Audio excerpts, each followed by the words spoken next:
자, 중학교 3학년 비문학 독해 연습 3권 이제 본격적으로 시작합니다. 지난 시간에 어떤 전체적인 책 개괄 설명했고요. 사실적 읽기, 그 다음에 뭐 추론적 읽기, 비판적 읽기, 뭐 감상적은 빼고, 그 다음에 창의적 읽기의 어떤 뭐 특징과 방법에 대해서 간단하게 얘기를 했죠. 이제 본격적으로 출발할 거고요.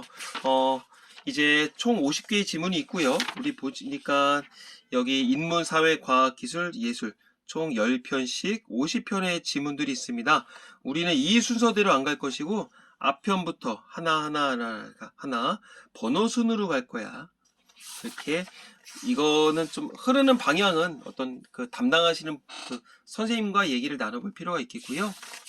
자, 그럼 넘겨서 이제 본격적으로 인문을 출발해 보도록 하겠습니다. 자, 여기 가시면 역사, 윤리학, 역사, 뭐 언어, 논리학, 뭐 도덕, 윤리, 철학 이런 것들이 있는데 뭐 이번 2학년 2학기 때 우리 친구들 도덕 시험도 봤지만 느끼는 바가 있지 않았을까? 그 도덕을 좀 무시하는 경향들이 있어요. 근데 미리 얘기하자면 고등학교 1학년에 올라서 통합사회를 배우게 됩니다. 그 다음에 2학년에 올라갈 때 이제 이른바 그 요즘은 문과 이과의 구분이 없잖아요. 근데 이제 그 뭐 윤리와 사상, 그 다음에 뭐 보통 흔히 윤사라고 얘기를 하거든. 그 다음에 뭐 생활과 윤리, 뭐 정치와 법 이런 식으로 해서 우리 친구들이 중학교 때 배웠던 도덕 단원이 기초가 돼서 학습을 하는 분야들이 많이 있어요. 그러니까 절대 등한시 무시를 해서는 되는 과목은 아니야. 그러니까 학교에서 정규 과목에 있는 과목치고 절대 우리 친구들이 무시를 해서 되는 건 없어요. 그 점 유념하기 바라겠고요. 자, 본격적으로 출발할게요. 자, 왼쪽에 아래쪽에 보시니까 자, 뭐라고 설명이 나와 있습니다. 인문제재에선 철학 이론의 관점을 묻는 유형들이 자주 출제되고 있다. 따라서 세부 내용을 파악하는 독해보다는 제시된 이론의 중심 내용을 바탕으로 각각의 관점과 근거를 정리하면서 글을 읽는 것이 좋다. 또한 글의 구조를 이해하고 서술 방식을 파악하는 연습도 필요하다. 전 시간에 선생님이 개괄적인 설명을 얘기를 했던 거랑 얼추 내용이 비슷하죠. 그래서 관점, 일단 인문 분야의 특징에 대해서 얘기를 한다면 인문이라고 하는 건 인간의 가치체계 혹은 인간의 정신활동을 얘기를 하는 거거든. 글씨를 못 써서 미안합니다. 인간의 정신활동을 얘기를 하는 거다 보니까 결국은 이 어떤 그 저자가 아니라 사실 저자겠지. 어떤 이 주인공들의 어떤 그들의 관점이 나올 것이고 견해가 나올 것이야. 그리고 그들의 어떤 두 사람 이상이면 공통점과 차이점을 분석하는 게 필요하겠고요. 그 다음에 이들의 어떤 견해와 주장, 그리고 관점에 대한 우리 학생들의 해석이 필요하다고 보시면 될 것 같아. 그래서 제일 항상 유념하고 강조하는 거, 개념 파악하기, 그 다음에 용어의 특성 파악하기랑 핵심 용어. 무조건 박스를 치자 그랬어. 그렇게 가시면 될 것 같고요. 자, 그러면 이제 첫 시간 가보도록 할게요. 자, 먼저 날짜를 적고 출발해야 되겠죠. 12월 15일이겠고 우리 친구들 글씨를 잘 쓰기 바라겠습니다. 그 다음에 여기 페이지마다 이런 그림이 있는데 잘 보면 중심 화제나 핵심 내용 등에는 동그라미, 세모, 네모, 밑줄 등과 같은 표시를 하면서 읽어보세요. 자, 동그라미, 세모, 네모. 니네 그거 기억나죠? 오징어 게임에서도 자, 동그라미가 위였었나? 네모가 위였었나? 헷갈리네. 네모가 위였었죠? 맞죠? 그래서 이게 뭐가 중요한지 뭐 보통은 일반적으로는 개념어는 네모치고요. 접속어, 표지 뭐 그러나 그리고 그래서 그런데 하지만 곧단 접속어들은 삼각형을 치고 중심 여기에 나오는 많이 반복되거나 중요한 단어들은 동그라미를 칩니다. 이 작업만 계속 해 나가는 게 제일 중요하다고 보면 될 것 같아요. 자, 갈까요? 자, 일단은 먼저 단락을 나누는 거야.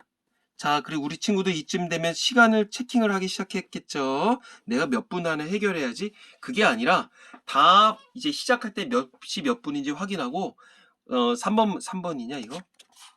3번 문제까지 끝내면 몇 분이 흘렀었나 그거를 여기다 기록을 해두라 그랬었어. 1번, 2번, 3번, 그 다음에 4번, 그 다음에 5문단 총 5개의 단락으로 구성되어 있다. 이렇게 보시면 되겠고요.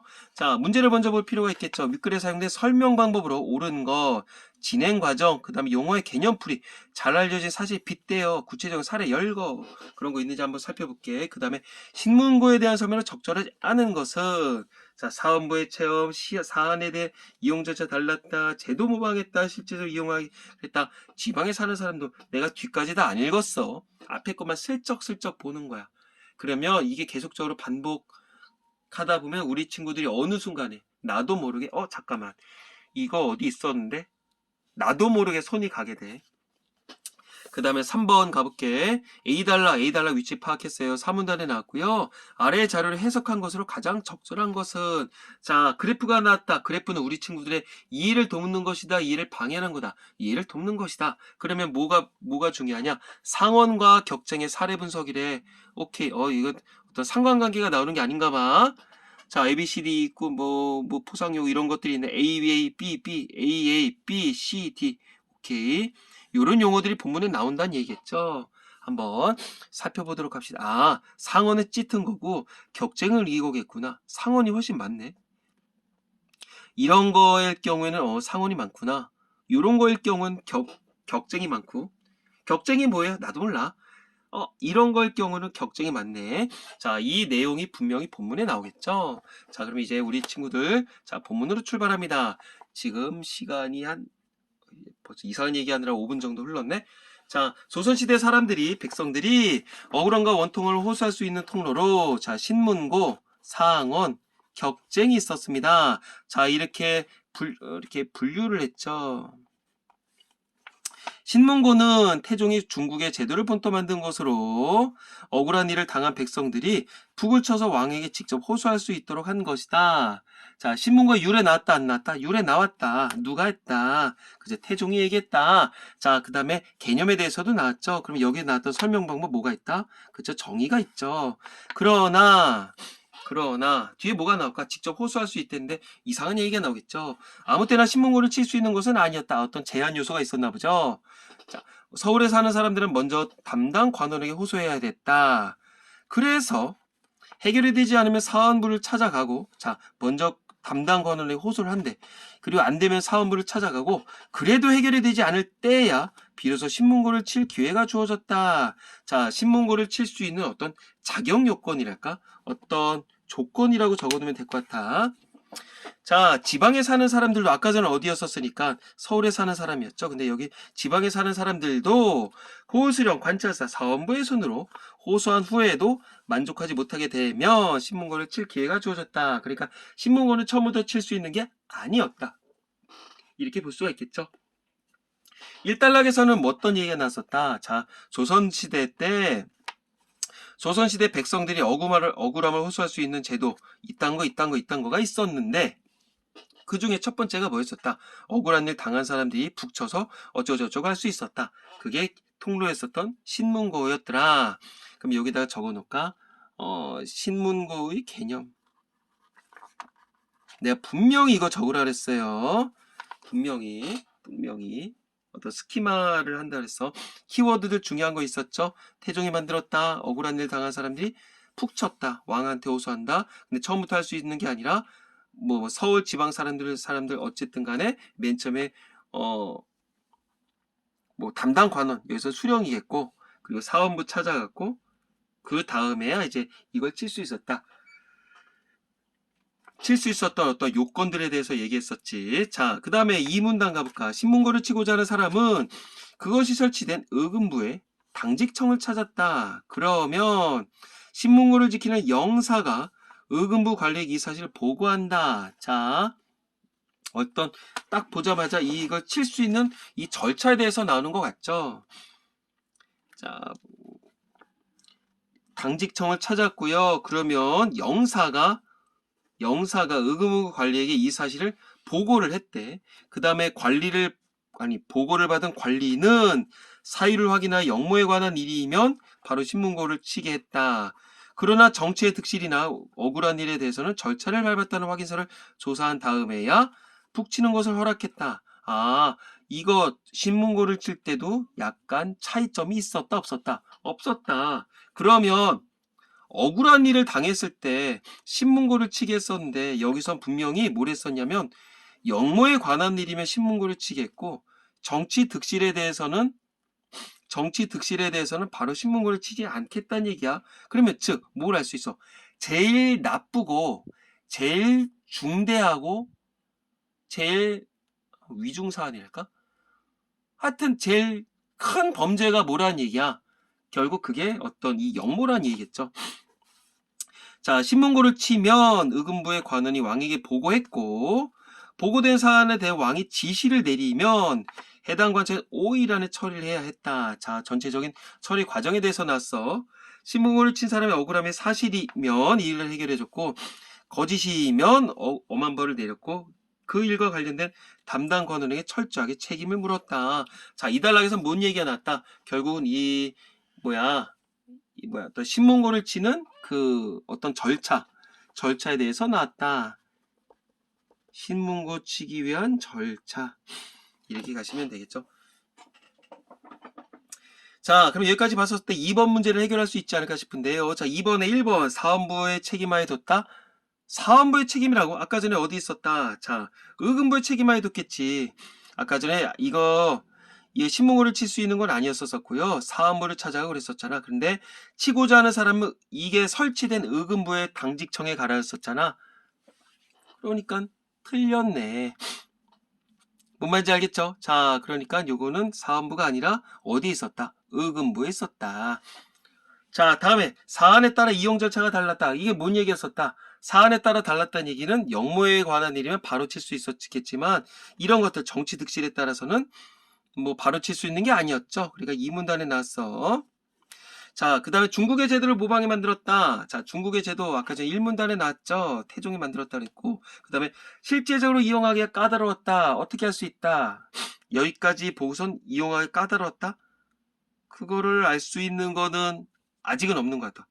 하지만 근데 이제 실질적으로 여기까지 봤었을 때도 그게 뭐 그런 아무 때나 신문고를 칠 수 있는 건 아니었다면서 여러 가지 어떤 과정이 났잖아. 그러니까 쉽게 칠 수 있는 건 아니었다. 얼추 알 수가 있겠죠. 그 다음에 지방에 사는 사람도 이용할 수 있었다. 지방에 사는 사람도 이렇게 이런 순서를 지켜서 할 수가 있었다. 4번 일단 킵을 해놓게 답이 쉽게 나왔었으니까 일단은 패스를 하고 넘어가 볼까요? 자, 3번 3단락으로 가볼게. 그러나 수령이나 관차사 또는 서울의 해당 관원들은 자신들과 관련된 문제가 신문고를 통해 왕에게 알려지는 것을 꺼려서 백성들의 압력을 행사하거나 회유를 통해 신문고를 치지 못하게 할 때가 많았다. 왜? 이건 뭐겠어? 결국은 억울한 일을 당했을 때 백성들이 붕을 쳐서 이게 왕한테 가는 거야. 근데 중간에 이 자식들이 컷을 한다는 얘기겠지. 또한 중재인을 다스리는 의금부에 대한 백성들의 두려움도 신문고에 접근하는 것을 어렵게 했다. 그치? 왜? 이거 아까 어디서 담당한 데었냐? 사원부는 신문고 치기 전에 그냥 마지막 어떤 그냥 코스였었을 뿐이지. 분명히 이게 설치된 공간이 의금부라고 했었잖아. 그리고 이거를 다 조사하는 것들도 의금부 관리였었단 말이야. 근데 결국은 의금부에 대한 백성들의 두려움이 있었으니까 칠 수 있었다 없었다? 없었다. 왜? 사실이면 해결해줬지만 이거 구라면 어떻게 해? 거짓이면 이거 엄한 벌 내렸다며.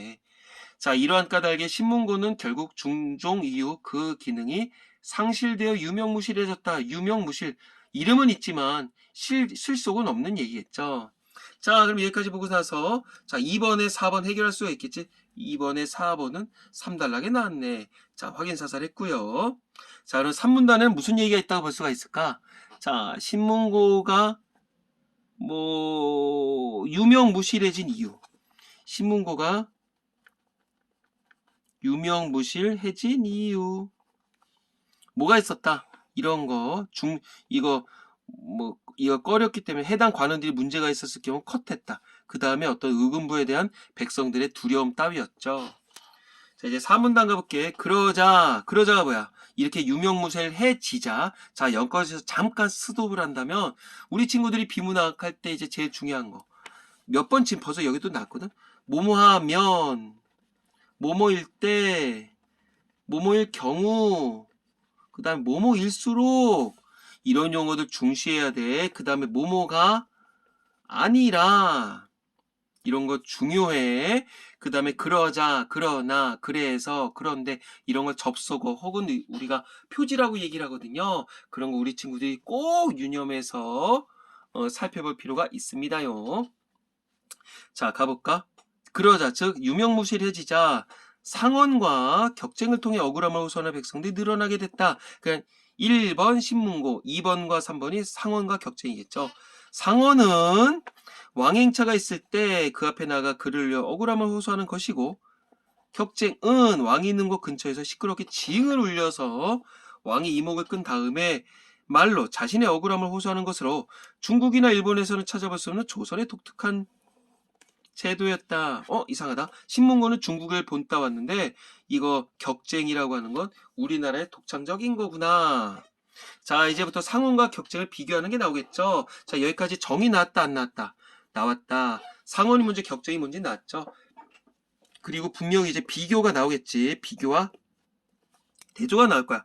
자, 상언은 신문고에 비해 절차가 간편해 일반 백성들이 이용하기 쉬운 것이었지만 글을 알아야 한다는 점에서 주로 양반층이 이용했다. 자, 상언의 장단점에 대해서 나왔네. 장단점. 반면 격쟁은 글을 몰라도 되기 때문에 왜? 가서 말로 한다며. 평민들이 많이 이용했으나 격쟁을 하는 사람은 먼저 형조의 취조를 받아야 하는 부담을 감수했다. 뭐 이렇게 까다로워. 자, 여기도 어떤 장점, 장단점 혹은 특징이라고 볼 수가 있겠죠. 자, 19세기 어떤 시간 표지라고 얘기를 하거든요. 시간 표지가 나오는 것도 유념해야 돼. 세도 정치로 인해서 정치 기강이 문란해졌다. 선생님, 세도 정치가 뭐예요? 몰라도 여기까지 보면 알잖아. 세도 정치가 좋은 거 아니란 건 우리 친구들이 알고 있겠죠. 물론 역사 시간에 배우겠지. 뭐 풍양조씨, 안동김씨, 풍양조씨, 안동김씨 이런 식에 의해서 말 그대로 어떤 일부 가문들이 정치를 다 헤쳐먹는 걸 우리가 세도 정치라고 얘기를 하거든요. 그건 역사 시간에 본격적으로 배우겠지만 세도 정치로 인해서 정치 기간이 문란해졌다. 그럼 벌써 감각적으로 있어야 되겠지. 세도 정치 안 좋은 거구나. 백성들에 대한 지배층의 억압과 수탈이 심해지면서 자, 이런 걸 우리가 뭐라고 했냐? 자, 조선 후기 때 이런 것들이 우리 문학에도 반영이 될 텐데 가렴주구라고 얘기를 합니다. 자, 상언과 격쟁에 대한 제약도 강화됐다. 그러니까 백성들의 억울함을 호소할 수 있는 길이 점차 넓어진 거야, 좁아진 거야? 결국 못하게 됐다는 얘기겠죠. 자, 그러면 다음 단락으로 넘어가기 앞서서 사단락에는 무슨 얘기 있었다? 자, 상언과 격쟁의 어떤 개념이 나왔죠. 개념과 각각의 특징에 대해서 나왔습니다. 자, 상언은 아까 전에 글을 올려야 된댔으니까 양반 측이 이용했고요. 하지만 절차가 간편했고요. 자, 격쟁 같은 경우 징을 쳐서 말로만 하는 거니까 자, 글을 모르는 평민들도 이용을 했어요. 하지만 어떤 이런 취조를 받아야 된다는 정신적 부담감이 있었죠. 자, 그렇게 되자 야, 요거 문제 있는데 요거 아마 지금 상황상 3점짜리 문제가 될 수 있거든. 근데 요거 두 줄밖에 없으니까 그냥 같이 가보자. 그렇게 되자 어떻게 되자? 그렇게 되자 즉 상언과 격쟁에 대한 제약도 신문고처럼 심해지자 어려움을 풀 길이 막힌 백성들은 지방간이나 악덕지주들의 죄상을 폭로하기 위해 집단으로 상급기관에 항의하거나 물리적인 힘을 동원하여 대응하기도 했다. 여기서 얘기하는 물리적인 힘이라고 하는 건 뭐겠어? 즉 그거겠지. 어떤 뭐 폭력을 행사한다는 얘기겠죠. 여기까지는 폭력적인 행사가 있었다 없었다? 없었다. 근데 그게 아니다 보니까 항의를 하고 시위가 되고 그러면서 이제 어떤 물리적 폭력적으로 뭔가 움직임이 있지 않았을까 싶어. 그렇게 유추적용할 수가 있겠죠. 자, 그러면 1번 문제 가볼까? 자, 대상의 진행 과정을 설명하고 있다. 진행 과정 나왔다 안 나왔다? 나왔다. 왜? 맨 처음에 신문고 과정 나왔고요. 그 다음에 상황과 격쟁을 하는 어떤 그 과정에 대해서도 나왔죠. 통시적 개념은 아니야. 선생님, 통시적은 뭔데요? 몇 세기 땐 이랬고요. 몇 세기 땐 이랬고요. 몇 세기 땐 이랬어요. 시간의 흐름대로가 아니라 여기서는 어떤 그 진행 과정에 대해서만 나왔다. 용어의 개념을 풀이했다. 맞죠? 정의가 나왔었죠. 몇 문단에 나왔죠? 1문단에도 나왔고요. 아까 4문단에서도 나왔죠. 니은도 맞네. 그 다음에 잘 알려진 사실 빗대어 대상을 얘기를 한다. 자, 빗대는 거 이게 뭐야? 빗대는 거 비유법을 얘기를 했죠. 근데 여기서는 이 사실에 빗대어 대상을 설명하는 이거는 그 유추라고 얘기를 하거든. 유추? 유추와 비유라고 얘기를 해봐. 가령 그 비유라고 하는 거는 우리 뭐 직유법, 은유법 보통 문학적인 작품들에서 많이 배웠었잖아. 유추라고 하는 거 두 사건 사이의 유사성을 얘기를 하는 거야. 사건의 유사성. 가령 이런 거가 있겠지. 뭐 지구에는 물이 있어서 생명체가 존재한다. 달에도 물이 있다. 달에도 물이 있다. 공통점이죠. 그러면 뭐가 있냐? 생명체가 존재할 수 있다. 두 사건의 유사성을 본따서 얘기를 하는 걸 유추, 유비추론이라고 얘기를 해. 하지만 여기 이 이야기는 있었다 없었다? 없었다. 그 다음 구체적인 사례를 열거했다? 이걸 갖다가 열거라 하면 안 되겠지. 자, 그래서 기억과 니은만 맞았고 나머지 것들은 안 나왔다. 오케이. 그 다음에 2번 문제 해결했고요. 자, 이제 3번 문제 가볼게. 자, 해석한 것으로 가장 적절한 거 1번. 자, 격쟁이 적은 것은 왕권이 더 강화됐기 때문이다. 왕권이 더 강화됐기 때문이다? 야, 왕권이 더 강화됐었으면 실질적으로 어떤 이 중간에 이른바 뭐야, 어떤 중간 관리자들에 대한, 중간 관리자들이 뭔가 자기의 압력을 행사하거나 그럴 수가 있었을까? 없었겠죠. 그러니까 당연히 틀린 거겠지. 그리고 이거 조상의 공덕에 이거 앞뒤 문제도 안 맞아. 격쟁이 적은 거. 격쟁의 개념은 여기서 나왔었잖아. 억울할 때 왕이 있는 곳 근처에서 징을 울리고 말로 억울함을 호소하는 건데 이게 적은 게 왕권이 강화됐기 때문이다. 왕권이 강화됐기 때문이랑 이거랑은 전혀 상관성은 없겠죠. 그러면 뭐 했겠어? 결국은 격쟁이 적었던 것은 어떻게 설명해주면 우리 친구들이 이해가 좋을까? 격쟁이 적었어. 상원보다 격쟁이죠. 격쟁은 우리 평민들이 많이 쓴다 그랬잖아. 그런 것들은 적었던 이유는 뭔가 여기서처럼 그 형조의 취조를 받아야 된다는 어떤 정신적 부담이 있을 수도 있겠고 조상의 공덕에 대한 포상을 요구할 때 이랬었다? 이거랑 관련성이 뭔 상관이 있어? 어떻게 쉽게 설명해 줄까? 조상의 공덕에 대한 포상을 요구할 때 격쟁을 한다? 이게 억울한 거야? 관련성 자체가 없죠. 관련성이 없어. 더군다나 이 격쟁을 많이 했었던 건 이 평민들이었었으니까 관련성이 없다. 이렇게 적어놓으면 될 것 같아. 그 다음에 두 번째.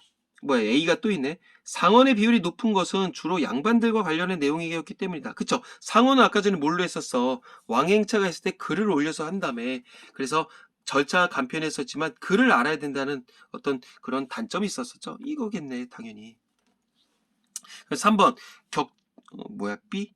민생 관련 사항과 부정부패 신고에 대해서는 상원보다는 격쟁이 더 많았네. 이 격쟁이 많은 건 왕에 대한 불만이 많았기 때문이야. 근데 왕한테 올리는 건데 아니겠죠.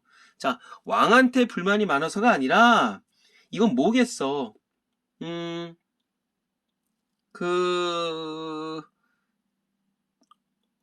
격쟁이 많았던 건 어떤 우리 중간 관리자들, 이 중간 관리자들에 대한 어떤 뭐랄까, 중간 관리자들에 대한 어떤 불만, 그치? 왕에 대한 불만이 아니라 중간 관리자들에 대한 불만이라 이렇게 보면 되겠죠. 그리고 자, 격쟁 더군다나 이거 지금 민생 관련이라고 그러면 여기서 얘기한 민생이라고 하는 건 양반보다는 평민들일 거 아니야. 그리고 어떤 부정부패는 누가 하겠어? 왕이 하겠어? 중간 관리자들이 하겠어? 그죠? 중간 관리자들이 하겠지. 그러니까 당연히 평민들은 격쟁을 많이 했겠죠. 4번 부당한 처벌에 대한 항의는 격쟁이 많았대. 자, 그러면 상원이 격쟁보다 적은 건 상원의 절차가 까다롭다. 아니라며 상원의 절차가 굉장히 단촐했다며. 전혀 상관성이 없는 얘기겠고. 그러면 격쟁은 왜 적었어? 이런 거 했었을 경우 일단 격쟁 같은 경우는 취조를 받아야 된다는 뭔가 좀 정신적 부담이 있었었죠. 그런 거 어떤 장단점 여기 나왔으니까 4분단에 나왔으니까 확인하면 될 것 같아. 그 다음에 5번 상온과 격쟁의 비율이 비슷한 것은 제약이 강화됐기 때문이다. 제약이 강화됐기 때문이다. 이거는 뭐겠어. 여기서는 사실은 유출할 수가 없겠죠. 근데 지금 뒤로 갈수록 이 격쟁과 상원의 비율은 최대 아주 굉장히 줄어들었죠. 그러니까 이거는 뭐의 시기가 들어왔었을 때라 볼 수가 있을까? 즉 세도 정치가 들어왔었을 경우 19세기 세도 정치가 들어왔었을 경우 어떤 정치 기관이 문란해지면서 이런 제약이 강해졌다. 이렇게 해결을 해야 되겠죠. 그래서 이렇게 바로바로 알 수는 있지 않다. 그래서 정답은 2번으로 하는 게 옳다. 그렇게 보면 될 것 같다. 자, 그래프를 잘 읽어야 돼요. 보통 세로축과 가로축의 어떤 상관관계에 대해서 나오는데 이거는 막대 그래프로서 어떤 상원과 격쟁의 어떤 비율 관련성에 대해서 나오는 거니까 자, 그러면 이거를 비교 분석하려면 뭘 알 수 있어야 된다? 상원과 격쟁의 각각의 특징을 알 수가 있어야 되겠죠. 이렇게 보면 되겠습니다. 여기까지 갈게요. 스톱. 참. 맨 좌측 하단에 있는 이런 주제 쓰는 거 중요하겠죠? 이거를 안 쓰고 넘어가면 안 되겠지. 자, 뭐라고 하면 될까? 사실은 제목을 통해서 알 수 있을 텐데, 자, 조선시대 백성들의 억울함을 해소할 수 있는 수단. 억울함을 해소할 수 있는 수단. 그래서 거기 뭐가 있었다? 신문고, 격쟁, 상언, 요딴 것들이 있었다. 이렇게 한 줄로 쭉 정리를 해두기 바라겠습니다. 여기까지.